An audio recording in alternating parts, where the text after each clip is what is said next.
وَاعْتَصِمُوا بِحَبْلِ اللَّهِ جَمِيعًا وَلَا تَفَرَّقُوا وَاذْكُرُوا نِعْمَةَ اللَّهِ عَلَيْكُمْ إِذْ كُنْتُمْ أَعْدَاءً فَأَلَّفَ بَيْنَ قُلُوبِكُمْ فَأَصْبَحْتُمْ بِنِعْمَتِهِ إِخْوَانًا وَكُنْتُمْ عَلَى شَفَا حُفْرَةٍ مِنَ النَّارِ فَأَنْقَذَكُم مِّنْهَا كَذَلِكَ يُبَيِّنُ اللَّهُ لَكُمْ آيَاتِهِ لَعَلَّكُمْ تَهْتَدُونَ. So it gives us hold fast to the rope of Allah. And the English translation to this is, and hold fast all together by the rope of Allah and be not divided. And remember the favor of Allah which He bestowed upon you when you were enemies.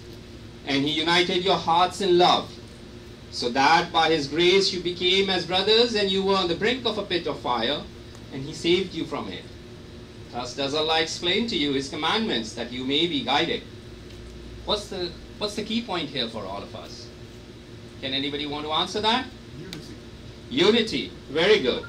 Right? So we got to make sure that we hold fast to the rope of Allah and be united. Next. Hadith, before we go forward, was recited here today again. Which one? A gist of it. It's from Musnad Ahmad bin Hanbal. Any ideas? Come on, since morning we've been here, we've been listening. Now it's the time to speak up and tell us which hadith was this. Who recited it? Who gave us this hadith today?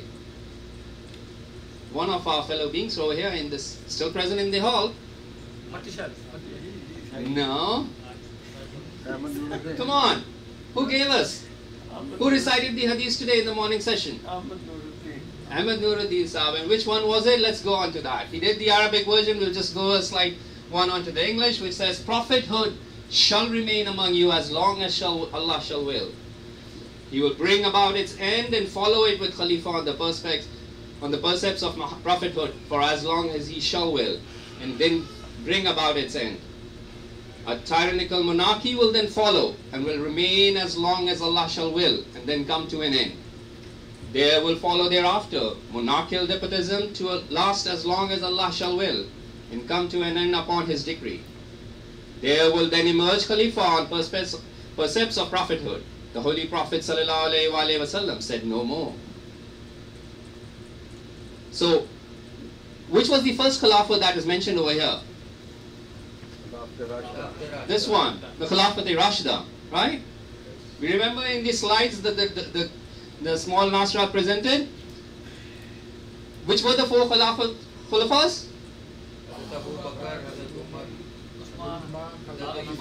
Great. And then we talked about, Ahmad Nuruddin Sahib talked about the tyrannical monarchy as well as the monarchical despotism. What's the difference there? One is the kingship, the other is the rule, governorship rule kind of. And then it says further, as those periods end, then will emerge Khilafat on the precepts of prophethood. Which one is that? Khilafat-e-Ahmadiyya. Correct. On the same precepts of prophethood, the Holy Prophet ﷺ said that, and then he kept quiet on it. What does that mean? The matter is settled. The matter is settled, correct. And then the child also mentioned it will keep going on and on and on. That means that Khilafat will still keep going on and on and on. Go to the next slide. Importance of Khilafat. We all understand that, right? And the Holy Prophet ﷺ said, if you see the Caliph of God on this earth, gather around him, even though your bodies be torn and tortured, and you be disposed of your properties. And that's what we're doing today, right? And that's where we are all linked to the Khilafat. Allah has blessed us with that. Next one. Unity without Khilafat. Is that possible? Can unity be achieved without Khilafat? It cannot be. And if you remember the first ayat on the first slide that we saw, it also talked about unity. It talked about holding onto the rope of Allah. And what is that rope today? It is the rope of Khilafat that we need to hold on. What is the condition? If we do not hold on to that Khilafat, if the unity cannot be achieved without Khilafat, what will be the condition of the Muslim Ummah today? We can see that. We have all the groups who try to do everything wrong that is possible. We have ISIS and various other groups that are not linked to Khilafat. They do not have a Khalifa, as the previous presenter spoke, that if the Khalifa is not there, if they are not linked, they're not going to be on the right path. Later day Adam. The first Adam was thrown out of the Garden of Eden. Which Adam are we talking about?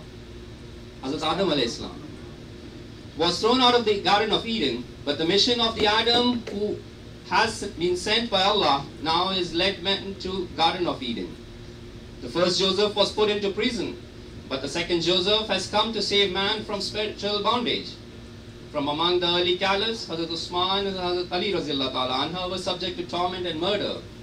But I hope and believe that caliphs of the promised Messiah والسلام, will escape this type of misfortune, and all their enemies shall fail in their evil designs. He further added the following glad tidings. These are the words said by Khalifatul Masih Sani Razillah Ta'ala Anhu, taken from Al-Fazl.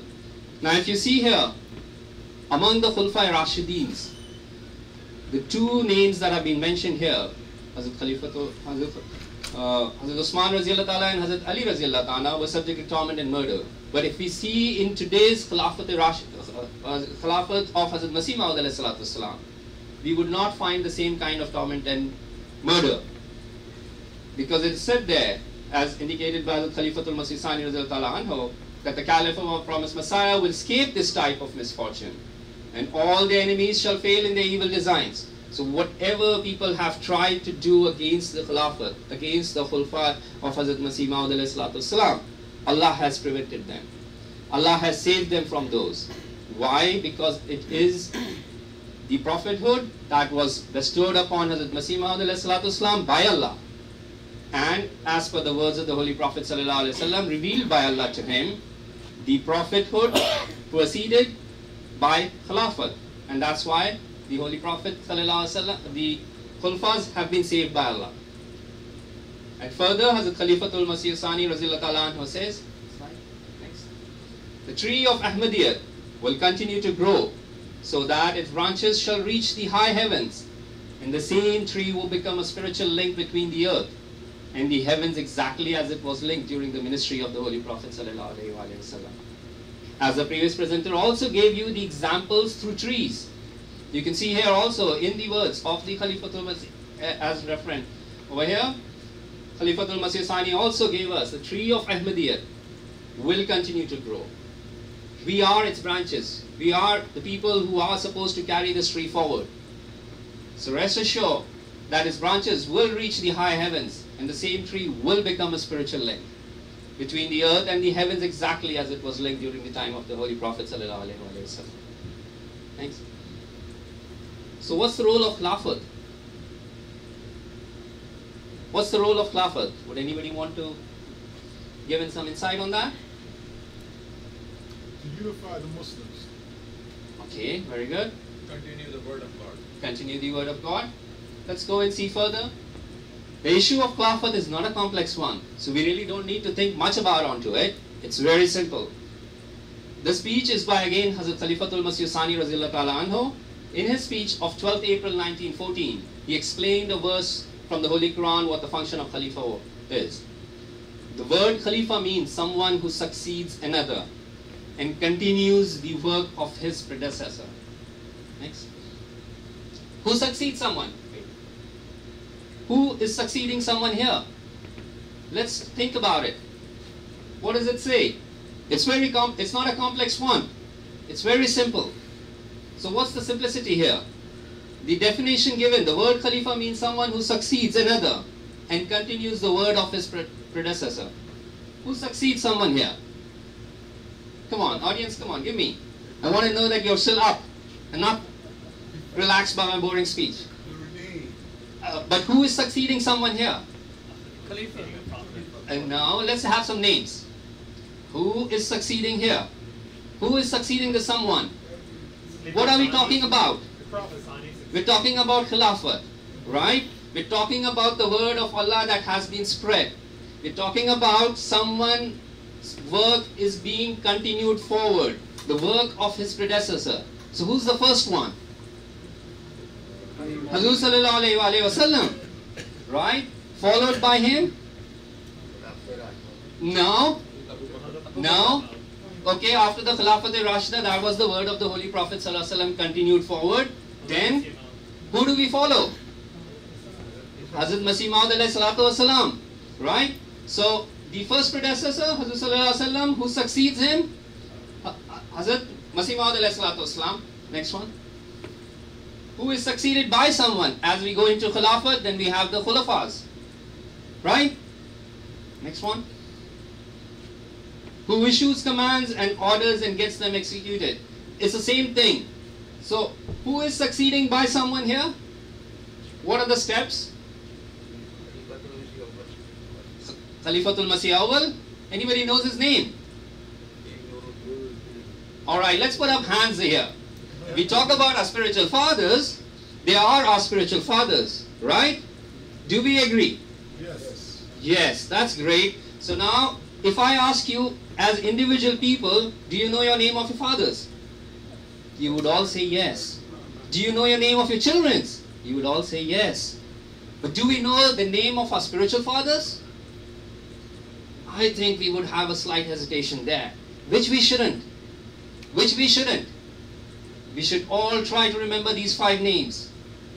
In totality. The full.